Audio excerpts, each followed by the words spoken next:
আসসালামু আলাইকুম। আশা করি আপনারা সবাই ভালো আছেন, সুস্থ আছেন। আজকের ভিডিওতে আমি একটা কনসেপ্ট নিয়ে আপনাদের সাথে কথা বলবো, যে কনসেপ্টটা আপনার পেশাগত জীবনে এবং ব্যক্তিগত জীবনে খুব হেল্পফুল হবে। এই কনসেপ্টের নাম হচ্ছে দ্য হেজহগ কনসেপ্ট। জিম কলিন্স তার বই গুড টু গ্রেটে এটার বিস্তারিত বর্ণনা করেছেন এবং তার এই বিবরণের পরেই সারা বিশ্বে এটা অত্যন্ত জনপ্রিয় এবং গুরুত্বপূর্ণ হয়ে ওঠে।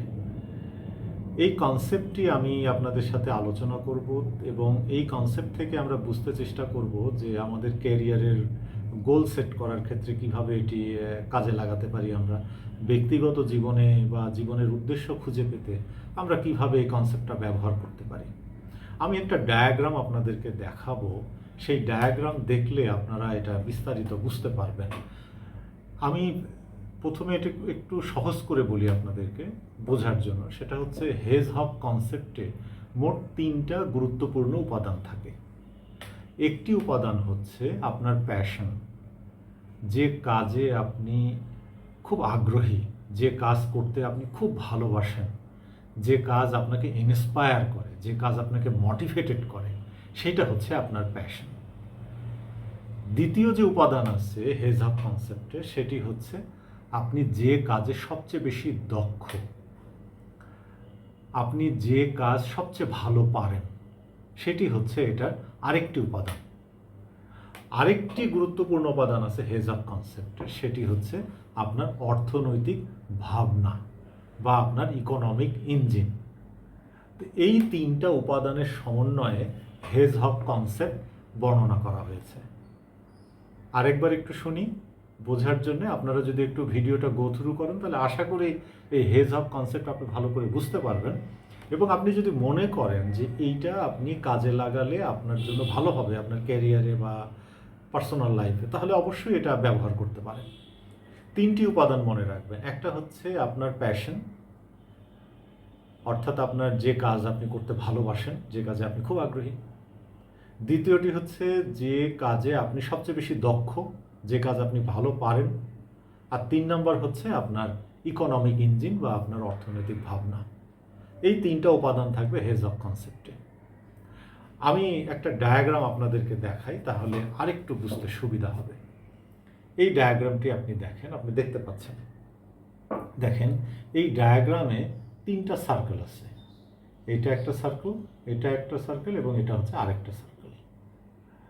প্রথম যে সার্কেলটা আমরা দেখছি সেটা হচ্ছে প্যাশন, অর্থাৎ যে কাজ আপনি করতে খুব আগ্রহী এবং যে কাজ করতে আপনি খুব ভালোবাসেন, যেটা আপনাকে ইন্সপায়ার করে, আপনাকে মোটিভেটেড করে, সেই কাজটা, ওই কাজটা আপনাকে খুঁজতে হবে যে কোন কাজ আছে যেটা আমি করতে ভালোবাসি, আমার করতে ভালো লাগে, আমি খুব আগ্রহী, আমি এই কাজটা করতে চাই এবং এই কাজটার প্রতি আমার একটা বিশেষ ঝোঁক আছে এবং যে কাজটি আমাকে ইন্সপায়ার করে, মোটিভেটেড করে, সেই কাজটা কোনটা সেটা আপনাকে খুঁজে বের করতে হবে। এটা হচ্ছে নাম্বার 1। নাম্বার 2 হচ্ছে যে কাজটা আপনি করতে সবচেয়ে বেশি দক্ষ, যে কাজটি আপনি সবচেয়ে ভালো পারেন। আপনি দেখেন আপনি যে কাজগুলো পারেন, কোন কাজটাকে আপনি সবচেয়ে ভালো পারেন, এমন একটা কাজ খুঁজে বের করেন যে কাজটা আপনি খুব ভালোভাবে করতে পারেন, যে কাজটাতে আপনি অত্যন্ত দক্ষ। 3 নম্বর যে বিষয়টি বললাম সেটি হচ্ছে আপনার অর্থনৈতিক ভাবনা বা ইকোনমিক ইঞ্জিন। এই বিষয়টা হচ্ছে আপনাকে এমন একটা কাজ খুঁজে বের করতে হবে যে কাজটা করলে আপনি অর্থ উপার্জন করতে পারবেন।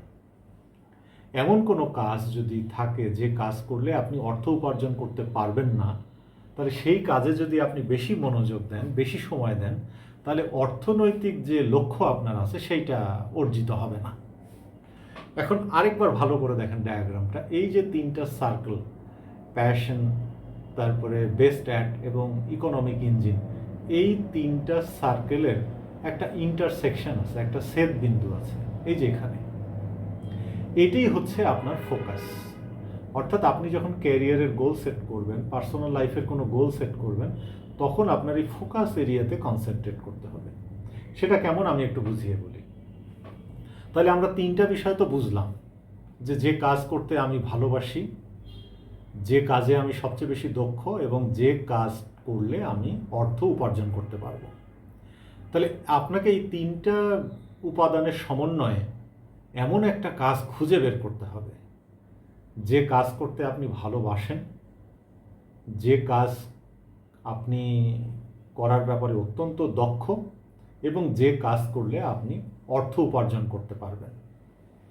এই 3টার সমন্বয়ে যখন ওই একটা কাজ আপনি খুঁজে নিতে পারবেন, অর্থাৎ এমন একটা কাজ আপনি নির্বাচন করলেন যে কাজে আপনার ভালোবাসা আছে, আগ্রহ আছে এবং ওই কাজে আপনি অত্যন্ত দক্ষ এবং ওই কাজটা করলে আপনি অর্থ উপার্জন করতে পারবেন, সেটি হচ্ছে এই ইন্টারসেকশন এবং এটি হচ্ছে হেজ-হগ কনসেপ্টের ফোকাস পয়েন্ট। এইটি আপনাকে খুঁজে বের করতে হবে আপনার ক্যারিয়ারে এবং ব্যক্তিগত জীবনে। একটা উদাহরণ দিয়ে বলি, মনে করেন আপনি গান গাইতে খুব ভালোবাসেন, খুব পছন্দ করেন যে না আমি গান গাইতে খুব ভালোবাসি, আমার খুব ভালো লাগে, কিন্তু গান গাওয়ার ক্ষেত্রে আপনি কি দক্ষ? যদি আপনি গান গাওয়ার ক্ষেত্রে দক্ষ না হন তাহলে আপনি হেজ-হগ কনসেপ্টে এটা আনতে পারবেন না।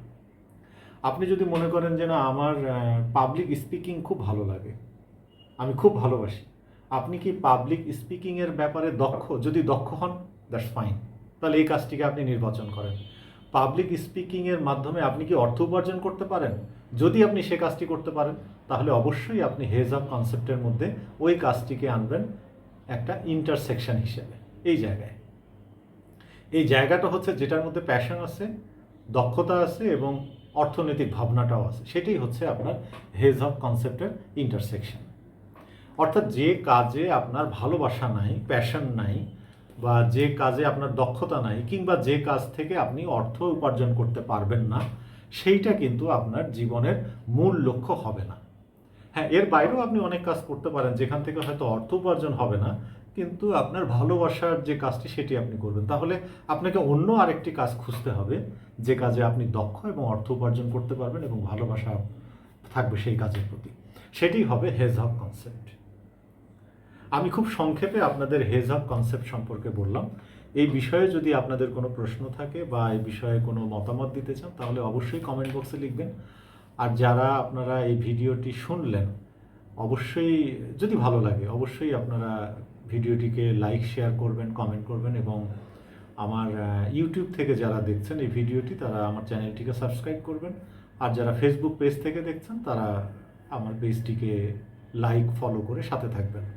হেজ-হগ কনসেপ্ট সম্পর্কে আমি আপনাদেরকে বললাম। আপনারা এই ভিডিওটি আরেকবার দেখতে পারেন, তাহলে এটা আপনাদের জন্য আরও পরিষ্কার হবে। আর যদি মনে করেন এই বিষয়ে আরও পড়াশোনা করতে চান তাহলে অবশ্যই গুগল, ইউটিউবে অনেক ভিডিও আছে এটা সম্পর্কে, আপনারা সেখান থেকেও আরও বিষয়গুলো জানতে পারবেন। আর যদি মনে করেন জিম কলিন্সের গুড টু গ্রেট বইটি সংগ্রহ করে সেটা পড়বেন তাহলে আরও বিস্তারিত জানার সুযোগ হবে আপনাদের। ভালো থাকবেন সবাই, আপনাদের সবার জন্য শুভকামনা। আসসালামু আলাইকুম।